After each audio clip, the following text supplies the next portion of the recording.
చెప్తా ఈ విషయం. మరి అదేవిధంగా ఈరోజు ఈ జీవో ఎంపీగా ఈరోజు మన కురవ ముద్దు బిడ్డ అయినటువంటి నాగరాజు గారు ఉన్నారు.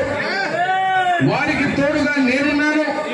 అదేవిధంగా మనందరికీ ఈరోజు బ్రహ్మాండంగా మనకున్న సమస్యల్ని కానీ ఒక చిత్తశుద్ధితో కుట్ర రాజకీయాలు కుల రాజకీయాలు చేయకుండా మన యొక్క అభివృద్ధినే కాంక్షించేటువంటి మన పెద్ద ముఖ్యమంత్రి వర్యులు నారా చంద్రబాబు నాయుడు గారు ఉన్నారు.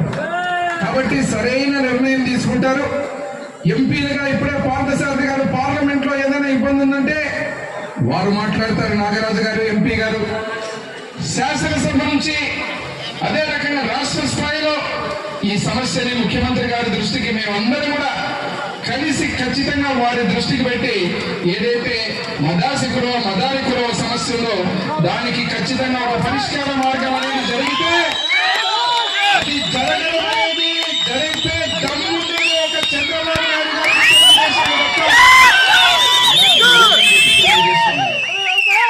కేవలం నేను మళ్ళా గుర్తు చేస్తున్న ఇక్కడున్న సుంకలకు ఈ జీవో నీకు గుర్తుంటే రావెల కిషోర్ బాబు గారు మంత్రిగా ఉన్నప్పుడు మిమ్మల్ని ఎంట పెట్టుకొని తీసుకొని పోయి నేను మాట్లాడించాను.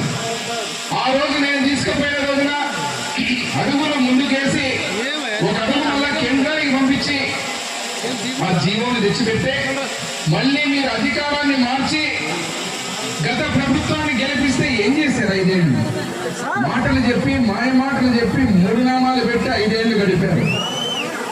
మరి ఈ రోజు పరిస్థితిలో మళ్ళీ మనం అధికారంలోకి వచ్చినందుకు మన కురవ ముద్దు బిడ్డలే ఈ రోజు పార్లమెంటులో ఉన్నారు, అసెంబ్లీలో ఉన్నారు.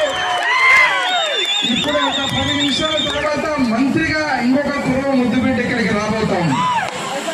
కాబట్టి ఇటువంటి ఒక బలమైనటువంటి రాజకీయంగా ఉన్నటువంటి మన కుల బాంధవుల నుంచి ఎన్నికలు చేసుకునేటువంటి అవకాశం ఈసారి వచ్చినప్పుడు దీన్ని మనం ఐక్యతగా ఎందుకు నేను ఇన్నిసార్లు ఐక్యత ఎందుకు అంటున్నానంటే దొంగలు ఉంటారు, రెచ్చగొడతారు, మన మధ్యలో చిచ్చు పెడతారు, మన మధ్యలోనే మనకి ఇబ్బందులు పెడతారు.